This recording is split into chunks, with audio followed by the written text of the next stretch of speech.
Hello আমার প্রিয় সকল বন্ধুদের সবাইকে জানাই গুড ইভিনিং।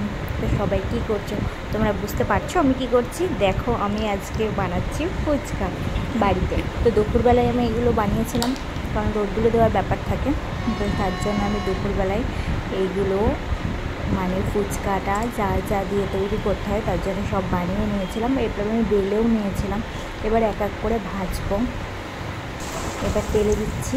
এবার দেখো তোমরা কি সুন্দর ফুলছে ফুচকাটা, সুন্দর ফুলছে, মানে সুন্দর, কিন্তু ফুচকা যেরকম খাস্তা হয় সেরকমই কিন্তু খাস্তা খাস্তা হয়েছে। আর খাস্তা হয়েছে মানে সত্যি খাস্তা, এক মানে ফুচকার মতন ফুচকা হয়েছে। সেটা জানি না, তোমাদেরকে দেখাতে পারছি আর দেখে তোমরা কতটা বুঝতে পারছো। তো আমি এখানে একটা দুটো করে তিনটে করে এরকম করে ভাজছি।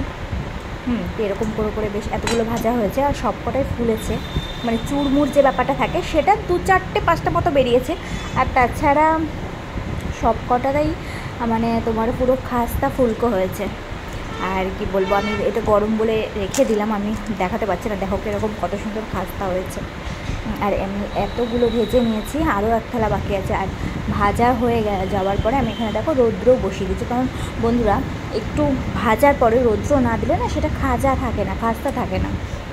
তাই ওর জন্য আমি একটু রোদ্দুর খাইয়ে নিয়েছিলাম আধ ঘন্টা 1 ঘন্টা মতো। তো ঠিক আছে, রোদ্দুর কদিন ধরে বানাবো করছি, কিন্তু রোদ্দুর হচ্ছিল আমরা বানাতে পারছিলাম না। তো এরপরে আমি সন্ধ্যা যেই হয়ে গেল, তো সন্ধ্যাবেলা আমি আর অপেক্ষা করে থাকতেই পারলাম না যে বানিয়ে 2 দিন রেখে দেবো তারপরে খাবো। তো আমাকে আজকে খেতেই হবে, ওর জন্য আমি কয়েকটা ফুচকা নিয়ে এখানে বানিয়ে ফেললাম আর খেয়ে ফেললাম।